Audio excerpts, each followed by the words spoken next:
Hello and welcome दोस्तों।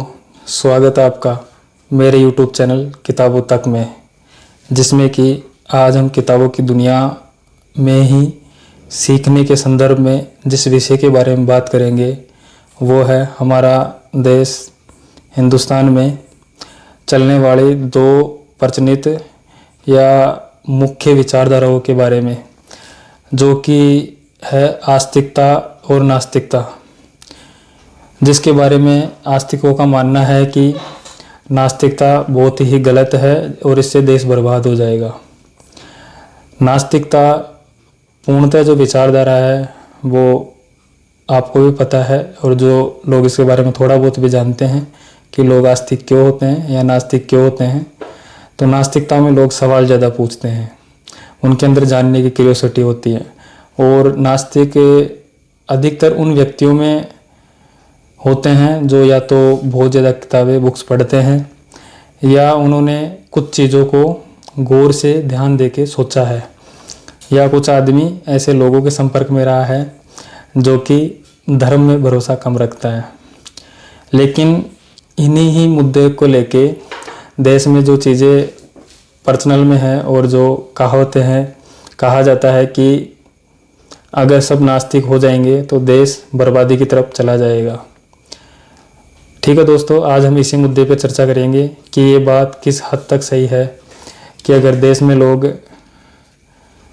ज़्यादा नास्तिक हो जाएंगे तो क्या हम पीछे रह जाएंगे, या हमारी जो भारतीय मूल परंपरा है उसको नुकसान होगा, या फिर हमारी जो पहचान है क्या वो हम खो देंगे। हम बात शुरू करते हैं जो आस्तिकतावादी है, जो वेद में भरोसा करते हैं उनको आस्तिक माना जाता है, और जो वेदों में नहीं मानता वो पूर्णतः नास्तिक होता है। ऐसे कहावत है। मैं इसमें शुरुआत यहीं से करना चाहूँगा कि नास्तिक लोगों की गिनती वहीं से शुरू हो जाती है। पंडित जवाहरलाल नेहरू, शहीद आजम भगत सिंह, बाबा साहब अम्बेडकर, पेरियार, ओशो और ऐसे तमाम, ये लिस्ट बहुत लंबी है जो कि नास्तिकता की तरफ ज़्यादा झुके हुए या नास्तिकता के इर्द गिर्द या पूर्णतः नास्तिक लोग ही है। लेकिन आप और आस्तिक वो लोग हैं जिन्होंने वेद पढ़े हैं और उन परंपराओं से जुड़े हुए हैं जो कि पौराणिक है, कथाओं में है और जो पुरानी है। लेकिन आप दोस्तों देखिए कि दोनों ही टाइप के जो लोग हैं इनमें बेसिक डिफरेंस क्या है। बेसिक डिफरेंस सिर्फ इतना ही है कि नास्तिक लोग वो हो जाते हैं जो शिक्षा के स्तर पे एक विस्तृत जानकारी अपने पास रखते हैं, जो चीज़ों को ज़्यादा दूर तक पढ़ लेते हैं या वो चीज़ें समझ लेते हैं जो कि एक आम आदमी से थोड़ा परे है, तभी आदमी नास्तिकता की ओर ढलता है। आस्तिक होने का हमारे समाज में मुख्य कारण एक ये भी है कि हम गांव देहात और बचपन से जिस परिवेश में पले बढ़ते हैं या बड़े होते हैं, तो हम बचपन से ही उन चीज़ों को सीखते हैं। हाथ जोड़ना, पैर छूना, मैं इसका मतलब ये कतई नहीं कहना चाहता कि हाथ जोड़ना और पैर छूना गलत बात है। लेकिन जब मैं ऐसे मुद्दे देखता हूँ कि अगर ब्राह्मण आदमी है जिसके अगर छोटे बच्चे भी हैं तो उनके बारे में ये कहावतें प्रचलन में है कि उनके बच्चों को भी नमस्कार किया जाता है कि आने वाली भावी पीढ़ी के पंडित जी यही है। तो मैं सोचता हूँ ये चीज़ें पीढ़ी दर पीढ़ी कैसे हो सकती है। आस्तिकता में अगर जो भगवान है उनका रचाया सारा खेल है, फिर मैं सोचता हूँ कि ये दुनिया में इतना दुख क्यों है, लोग परेशान क्यों हैं, क्यों भगवान चाहेगा कि उसकी बनाई हुई सृष्टि में लोग दुखी रहे। भगवान क्यों चाहेगा कि मेरे इतने खूबसूरत और मंदिर में महिलाएं प्रवेश ना करें, बच्चियां प्रवेश ना करें। भगवान क्यों ऐसी चीज़ें चाहेगा कि हर 100 साल में 50 साल में महामारी दुनिया भर में आएगी। इतना जो बाढ़ आता है, भूस्खलन आता है, बवंडर आते हैं, जिससे कि बड़ी संख्या में लोग प्रभावित होते हैं और बहुत जान माल की हानि होती है। भगवान जो कि एक प्रेम का नाम हो सकता है मेरी समझ में, लेकिन आस्तिकवादी मानते हैं कि इस सृष्टि के जनक, इस सृष्टि को बनाने वाले, जो सब कुछ है वो भगवान ही है। लेकिन इन भगवान को मानने वालों का भी कोई एक जगह ठिकाना नहीं है। ये भगवान का प्रचार भी वहीं करेंगे जो नास्तिकवादी लोगों ने कुछ चीज़ें खोजी है, जो सिस्टम, जो एनवायरनमेंट बनाया है, मीडिया के माध्यम से इलेक्ट्रॉनिक चीज़ों की खोज, कुछ तत्वों की खोज, प्रमाणों की खोज, और जितना इंसान की सुविधा को अच्छा से अच्छा बनाया जा सकता है, ऐसे सभी चीज़ों की जो खोज की है उनको सबसे पहले यूज करेंगे ये बाबा लोग, क्योंकि ये अपने बड़े बड़े कार्यक्रम करते हैं और उन गरीब जनता से 100 50 रुपए छूटते हैं, जिससे कि इनका धन का भंडार बढ़ता रहता है। और फिर इनके आए दिन ऐसे रील्स, आजकल सोशल मीडिया पे रील है, मुझे लगता है शायद ये हमारे लिए वरदान भी है और ये हमारे लिए बर्बादी का कारण भी है। कौन सी कम्युनिटी और कौन आदमी किससे इन्फ्लुएंस हो जाएगा, इसके बारे में हम नहीं पता लगा सकते, इसके बारे में हम नहीं समझ सकते, नहीं हम उस गहराई तक जा सकते कि कौन आदमी किस चीज़ में। जो आज़ादी का हम नाम दे देते हैं कि सबको बोलने, सुनने, उठने बैठने की जो संविधान ने आज़ादी दी है, हमारे देश में एक संविधान लागू है, ये सभी देशों में सबसे प्यारी चीज़ है, क्योंकि सबसे बड़ा उल्लिखित संविधान हमारे पास ही है। लेकिन उसको फॉलो करने और उसको मानने के तरफ अगर हम जाएं तो हम इतनी बड़ी सारी चीज़ों में बहुत पीछे हैं। हंगर इंडेक्स में ले लो, बलात्कार में ले लो, हैप्पीनेस इंडेक्स जो हर साल संस्थाएं जारी करती है, अमीर गरीबी का जो भेदभाव है उसमें ले लो, धर्म, कास्ट, और मोस्टली अशिक्षा, शिक्षा के क्षेत्र में भी हम इतने बड़े देश होने के बाद भी बहुत पीछे हैं। हम दावा कितना ही बड़ा बड़ा कर लिए कि हम विश्व गुरु बनने के बस कगार पे ही खड़े हैं, और ऐसा लग रहा है सरकार की बातों से कि बस कल परसों में ही बनने वाले हैं हम विश्व गुरु। लेकिन जब मैं हकीकत देखता हूँ तब मैं सोचता हूँ सोशल मीडिया पे या यूट्यूब चैनलों पे या किताबों के माध्यम से मैं जितना पढ़ने की कोशिश करता हूँ, लोगों को, अपने समाज को और अपनी तार्किक शक्ति पर उन चीज़ों को परखने की कोशिश करता हूँ, चाहे उनके पास बहुत अच्छी नौकरियाँ हो, चाहे वो बहुत अच्छे प्रोफेशन में जॉब कर रहे हो या वो अच्छे संस्थान से पढ़ रहे हों, पर उनकी बातें इतनी बेसलेस होती है जिसका अंदाज़ा लगाना ये मुश्किल है कि ऐसे आदमी को शिक्षा मिल कहाँ से रही है, वो पढ़ कहाँ से रही है। ज्ञान का कोई एक रास्ता नहीं है, कोई एक जगह नहीं है जहाँ से हम ज्ञान ले सकते हैं। ये खुला संसार, खुला ब्रह्मांड है, और इंसान के पास जो सबसे खूबसूरत चीज़ है वो यही है कि अमीबा से लेके आज जो मौजूदा हम स्थिति में हैं उसमें अगर सबसे महत्वपूर्ण कोई चीज़ जो हमने कमाई है वो है हमारा मस्तिष्क। हम सोच सकते हैं, हालांकि एआई के आने के बाद ये भी खतरे में है, पर मौजूदा हालात में सबसे महत्वपूर्ण यही चीज़ है कि हम सोच सकते हैं। बाकी हमें इतना कोई भी चीज़ यूनिक नहीं है कि जो बाकी स्पेसीज या बाकी जो जानवर या बाकी जो प्रजातियां हैं वो नहीं कर सकती। बस हमें एक ही चीज़ का आस है कि हम सोच सकते हैं। हम किसी चीज़ को बुरा भी कह सकते हैं, अच्छा भी कह सकते हैं, क्योंकि जो नास्तिकवादियों पे जो इल्ज़ाम लगाए जाते हैं कि वो भगवान वेदों को बुरा बताते हैं या सभी धर्मों की बुराई करते हैं, एक चीज़ ये भी है कि भगवान द्वारा या मेरे द्वारा कोई चीज़ रचित हो तो मैं उसमें ये गलती कतई नहीं करूँगा कि एक कहावत है हमारे, कहते हैं कि घर का बैदी लंका डाहे, या मेरा टॉमी मुझसे ही म्याऊं, ये कहावत के रूप में चलता है कि मेरे द्वारा क्रिएट की गई कोई चीज़ को मुझे नुकसान क्यों पहुंचाएगी, कोई मुझे बुरा भला क्यों कहेगी। और ये बात मैं आपको इसलिए समझा रहा हूँ दोस्तों, क्योंकि अगर ये चीज़ें, ये संसार किसी एक शक्ति, किसी एक ईश्वर द्वारा रचित होती तो हम इतने समझदार शायद कभी ना हुए होते कि हम उन्हें बुरा भला कह सकते हैं और उनके बारे में बात भी कर सकते हैं।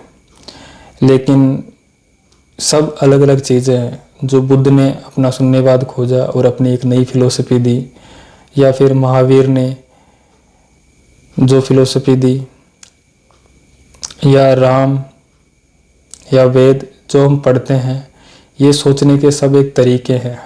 इस ब्रह्मांड को अभी हम 1% भी नहीं जानते हैं। ना पाताल के बारे में जानते हैं, ना आकाश के बारे में जानते हैं, ना बाहर पूरे ब्रह्मांड के बारे में। उसके अपितु हम हमारे पूरे शरीर के बारे में भी नहीं जानते। ऐसी बहुत सी चीज़ें हैं जो कि अभी खोजे जाना बाकी है। हम हमारे मस्तिष्क, दिमाग के लेवल पर ऐसी बहुत सी चीज़ें हैं जो कतई नहीं समझते कि ये इतना कॉम्प्लेक्स चीज़ें हैं हमारी बॉडी, कि इसको समझने में अभी बहुत साल लगेंगे और शायद हम पूरा समझ पाए, ये कहना मुश्किल है। तो इन्हीं सब चीज़ों को लेके, लेकिन सीखने के रास्ते में मैं एक चीज़ और आपको कहना चाहूँगा दोस्तों, कि क्वेश्चनिंग जो प्रक्रिया होती है, बचपन से जो एक छोटा बच्चा जिज्ञासु होता है और चीज़ों में सवाल पूछ पूछ के सीखता है, वो भाषा सीखता है, वो खाना, उठना, बैठना, कपड़े पहनना, चलना, किसी से चालाकी करना, किसी से प्रेम करना, किसी को धोखा देना, ये सब चीज़ें जो शुरुआती स्टेज में सब चीज़ें सीखता है, वो क्वेश्चनिंग करके सीखता है। उसका दिमाग हमेशा एक पजल की तरह काम करता है कि ये काम कैसे होता है, ये काम कैसे होता है। आप देखते होंगे कि जैसे जैसे बच्चे को समझ आने लगती है, 3-4 साल से लेके 10, 11, 12 साल की उम्र तक आदमी बहुत ज़्यादा क्यूरियोसिटी रहता है, हर चीज़ को उसको जानना है। लड़की है तो वो क्यूरियोसिटी रहती है कि लड़के क्या होते हैं, इनमें ऐसा अलग क्या है, दुनिया क्या है, ये क्या है, वो क्या है। लेकिन हमारे समाज को दोष किस पे दूं ये मुझे भी नहीं पता, कि धर्म की वजह से ये हुआ है, हमारी शिक्षा नीति की वजह से हुआ है, या कुछ चुनिंदा लोगों की राजनीति रही है, उनका ये उद्देश्य रहा है कि हम अशिक्षित ही रहे ताकि लोग वोट की राजनीति कर सके, जिसके कारण हमारे साथ खेल खेला जाता है। लेकिन ऐसी बहुत सी चीज़ें हैं जिसमें हमें अनपढ़ रखा जाता है। ये बात मैं क्यों कह रहा हूँ, क्योंकि हम बचपन में जो क्यूरियोसिटी रखते हैं, जो चीज़ें सीखते हैं, समाज का कुछ परिवेश ही ऐसा है कि जितने सवाल हम पूछते हैं, एक तो उनके जवाब नहीं मिलते हैं और जल्दी ही ये कह दिया जाता है कि इसमें और ज़्यादा नहीं पूछना है, मैंने कह दिया कि ये चीज़ ऐसे ही है तो बस मान लेना है। मानने की प्रक्रिया हमारे पूरे समाज को इतना खोखला कर दिया कि जो 2-4 चीज़ें हम जानते हैं, धर्म के नाम पे हो, शिक्षा के नाम पे हो, रोजगारों के नाम पे हो, बस हम उन्हीं के जप ताप करते रहते हैं, उन्हीं के माला बजते रहते हैं। कोई नया इन्वेंशन, कोई नया आइडिया, कोई नए विचार, नई विचारधारा। अपितु इससे ज़्यादा अच्छे तो हम तब थे जब इंडिया गुलाम था। तब इतने शानदार शानदार आदमी निखर कर आए जिन्होंने अपने अपने लेवल पर बहुत शानदार शानदार किताबें लिखी, फिलोसफी लिखी। लेकिन ऐसा क्यों होता जा रहा है कि हम आज़ाद होने के बाद भी उस आज़ादी के साथ चीज़ें सीख नहीं पा रहे। अब तक शायद हमें विश्व गुरु हो जाना चाहिए था। सरकार कोई भी हो, सब सेम है। मेरी समझ जहाँ तक है, सरकार हमारी तो कतई नहीं होती। कुछ बिजनेसमैन होते हैं जो पॉलिटिकल पार्टियों में अपना पैसा इन्वेस्ट करते हैं। जो पॉलिटिकल पार्टी में ज़्यादा पैसा इन्वेस्ट हो जाता है, उसका प्रचार ज़्यादा हो जाता है, मीडिया ऑल थ्रू जितने भी पोस्टर वगैरह। और जिस पॉलिटिकल पार्टी में कम पैसा इन्वेस्ट होता है या होता हुआ दिखता है, वो चुनाव हार जाती है। चुनाव जीतने के बाद इन्वेस्टर अपने पैसे तो निकालेगा ही, क्योंकि उसने तो इन्वेस्ट किया है मार्केट में। बस यही देश में चल रहा है। और हमें हर मुद्दे पर इमोशनल किया जाता है कि हम शिक्षा को बढ़ावा देंगे, हम ये देंगे, हम आरक्षण देंगे, हम जात पात मिटा देंगे, हम तुम्हारे लिए ये काम करेंगे। हमें जो सपने दिखाए जाते हैं, बस वो सिर्फ सपने ही दिखाए जाते हैं, उनमें किसी और तरीके का काम किया नहीं जाता। ये मेरी बेसिक समझ है। इसमें शायद सुधार करने की ज़रूरत हो सकती है, क्योंकि मैं जिस हिसाब से या जितना पढ़ता जा रहा हूँ, और इसमें आप मुझे कमेंट करके बता सकते हैं कि क्या मैं गलत सोच रहा हूँ या मैं सही दिशा में जा रहा हूँ। क्योंकि इस चैनल को बनाने का उद्देश्य वो नहीं है पॉपुलैरिटी हासिल करना। मेरी सिर्फ एक चिंताएं हैं, या पैसे कमाना भी इसका कोई मूल उद्देश्य चैनल का है नहीं। मेरी जो चिंताएं हैं मेरे समाज और देश को लेके, बस उस चिंताओं में ही मैं अपने विचार और जो पढ़ने की प्रक्रिया है उसमें आप सभी को शामिल करने के लिए आग्रह करने आया हूँ। मैं आप सभी से विनती करता हूँ, आप सभी से रिक्वेस्ट करता हूँ कि आप पढ़ना शुरू करें, क्योंकि मैं सही बोल रहा हूँ इसकी कोई गारंटी नहीं है। लेकिन आपने जो जो चीज़ें बचपन से सीखी हैं और आप मानते हो कि मुझे सब पता है, बस उस धारणा को ही ख़त्म करना है। हम सब कुछ नहीं जान सकते, हम हर विषय में एक्सपर्ट नहीं हो सकते। फिर आप बोलोगे कि जानना ही क्यों है। आगे बढ़ने का एकमात्र रास्ता है और वह है जानना। मानने से कुछ नहीं होता। मानने में 2-3 कहावतें हैं जो कि मैं बचपन से सुनते आया हूँ कि अगर भगवान ने चूंच दिया है तो चुगा भी देगा, पर ऐसा कतई नहीं होता। ना वो भगवान देने आता है, ना हमें मिले हुए को छीनने आता है। हमारी निजी जिंदगी में उसका कोई रोल नहीं होता है। ये चीज़ मैं इसलिए बोलता हूँ, मैं ये नहीं कहता कि मैंने ये खोज लिया है कि भगवान नहीं है, लेकिन मुझे ये पता है कि भगवान वहाँ भी नहीं है जहाँ तुम सब लोग खोज कर बैठे हो, जहाँ तुम आस लगाए बैठे हो। इतने धार्मिक, इतनी कट्टरता और इतनी मान्यता होने के बाद भी आपकी दुर्दशा क्या है।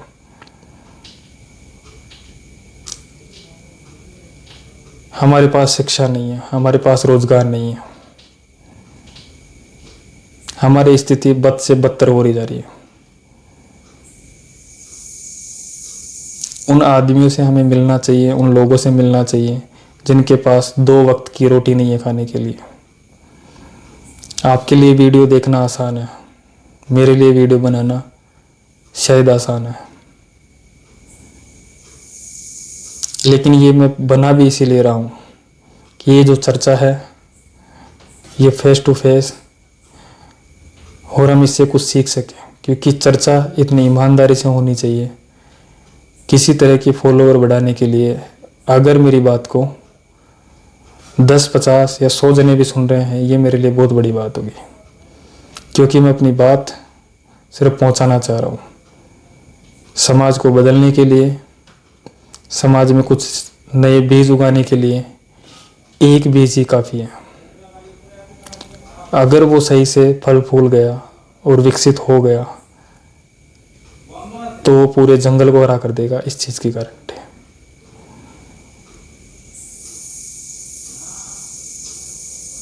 मैं अपने में जो विश्वास रखता हूँ कि जो बीज मेरे में फूटा है वो अगर मैं कुछ लोगों में भी डाल पाया, वो मेरे लिए बहुत बड़ी चीज़ होगी।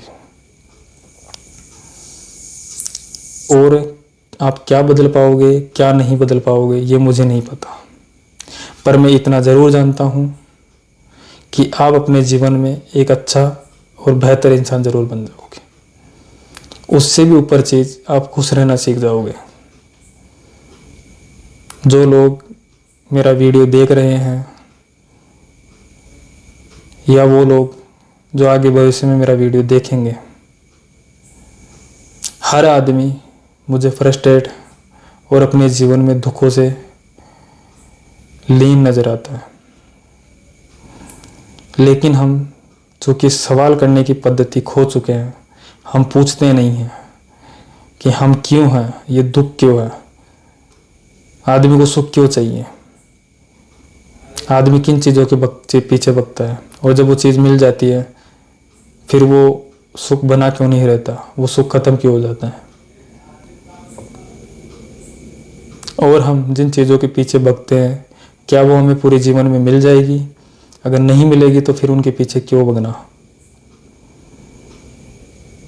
और मिल जानी है तो फिर उन चीज़ों से उन चीज़ों की हमें चिंता क्यों है, बस उनके लिए मेहनत करना है, वो मिल जाएगी। लेकिन हर आदमी, चाहे घर में हो चाहे समाज में हो, जो थोड़ा बहुत सीख लिए उन्हें लगता है कि हम ही श्रेष्ठ हैं। हमें इस भावना से मुक्त करना होगा, समाज को भी और हम खुद को भी।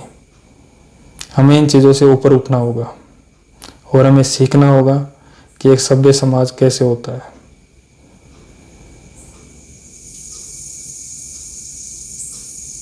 हमारे देश ने देशव्यापी व्यापारिक प्रणाली को अभी कुछ ही साल पहले अपनाया है,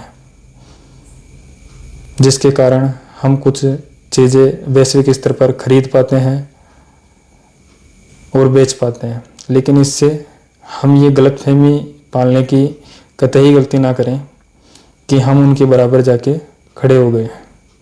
जो हमसे आगे है वो हमसे बहुत आगे है। इंडिया की इकोनॉमी 3 ट्रिलियन है और 5 ट्रिलियन होने की मोदी जी और पूरा देश सपना देख रहा है। चाइना की इकोनॉमी 17 ट्रिलियन है और अमेरिका की इकोनॉमी 24 ट्रिलियन है। कहाँ 3 और कहाँ 17, कहाँ 24। इस चीज़ से यह हमें अंदाज़ा लगाना चाहिए कि वो देश इतना आगे गए हैं तो किस वजह से गए हैं। और अगर हमें हमारे दुश्मन देशों से जीतना है तो कैसे जीत सकते हैं। मंदिरों में पूजा करके, धर्मों को मान के हम हमारी आत्मा को सुकून देना चाहते हैं, हम हमारे मन को शांत रखना चाहते हैं, पर हमारा मन अशांत ही क्यों है? ये सवाल आपके दिमाग में, दिल दिमाग में नहीं आता? क्या हमने मंदिरों को मान लिया तो